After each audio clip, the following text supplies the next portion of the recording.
মধ্যে যারা কাজ করেছে, যদি অপরাধ করে থাকে সেটার শাস্তি হবে, অবশ্যই শাস্তি হতে হবে।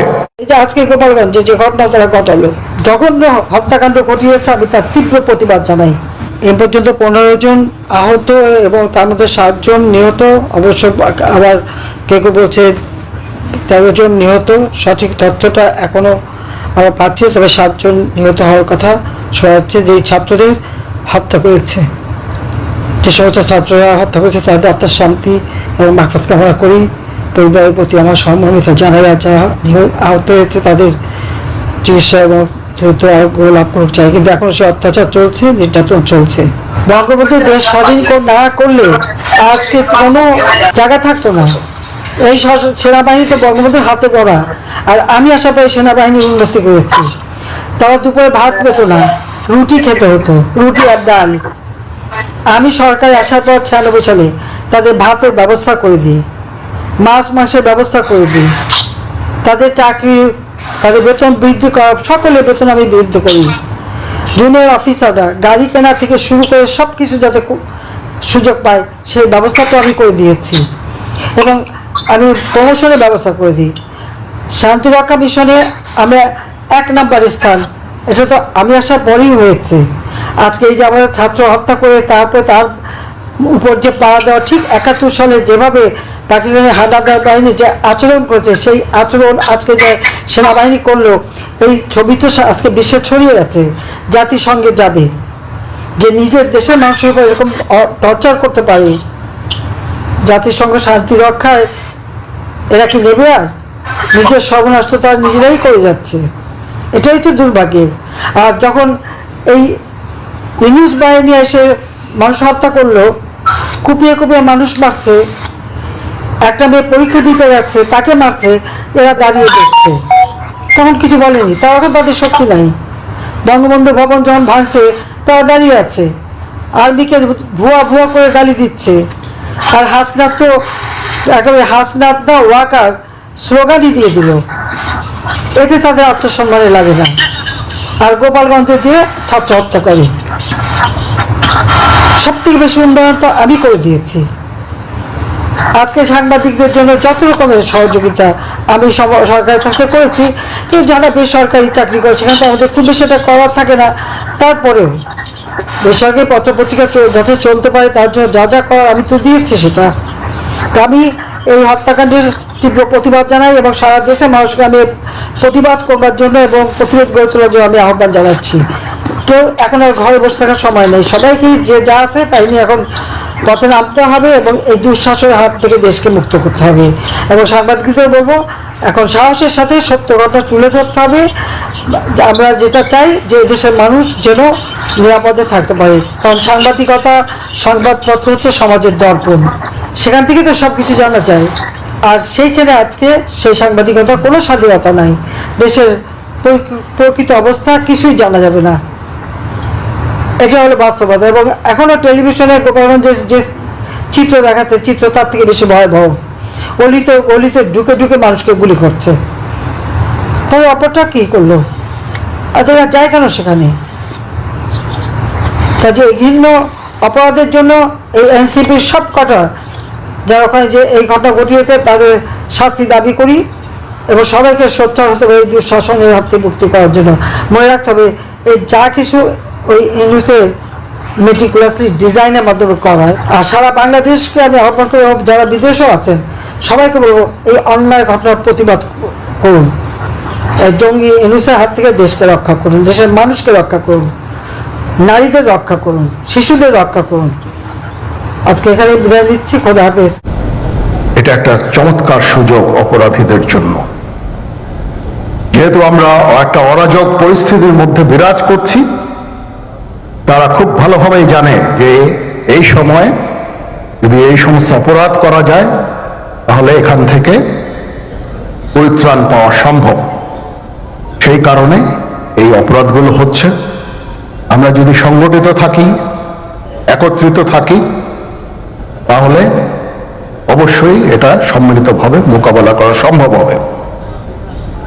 Police, RAB, BGB, TGFI, NSI এগুলো দেশের জন্য অত্যন্ত গুরুত্বপূর্ণ কাজ করেছে অতীতে। খারাপ কাজের সাথে অসংখ্য ভালো কাজ করেছে। আজকে যে দেশের স্থিতিশীলতা, দেশটাকে যে এত বছর স্থিতিশীল রাখা হয়েছে, এটার কারণ হচ্ছে এই সশস্ত্র বাহিনীর বহু সেনা সদস্য, সিভিলিয়ান সবাই মিলে এই অর্গানাইজেশনগুলোকে, অসামরিক সামরিক সবাই মিলে এই অর্গানাইজেশনগুলোকে এফেক্টিভ রেখেছে। সেই জন্য আজকে সুন্দর, এতদিন ধরে আমরা একটা সুন্দর পরিবেশ পেয়েছি। এর মধ্যে যারা কাজ করেছে, যদি অপরাধ করে থাকে সেটার শাস্তি হবে, অবশ্যই শাস্তি হতে হবে, না হলে এই জিনিস আবার ঘটবে। আমরা সেটাকে বন্ধ করতে চাই চিরতরে, কিন্তু তার আগে মনে রাখতে হবে আমরা এমন ভাবে কাজটা করব এই সমস্ত অর্গানাইজেশনগুলো যেন আন্ডারমাইন না হয়। আজকে পুলিশ সদস্য কাজ করছে না, এটা বিশাল বড় কারণ হচ্ছে অনেকের বিরুদ্ধে মামলা, অনেকে জেলে। RAB, BGB, DGFI, NSI panicked. বিভিন্ন দোষারোপ, গুম খুন ইত্যাদি তদন্ত চলছে।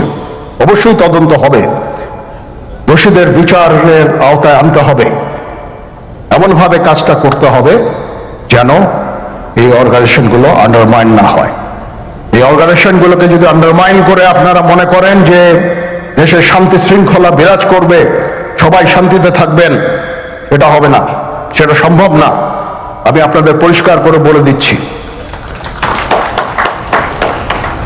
এই দেশের শান্তি শৃঙ্খলা রক্ষার দায়িত্ব খালি সেনাবাহিনীর না। 2 লক্ষ পুলিশ আছে, বিজিবি আছে, র্যাব আছে, আনসার ভিডিপি আছে, আমার আছে হচ্ছে 30,000 সৈন্য।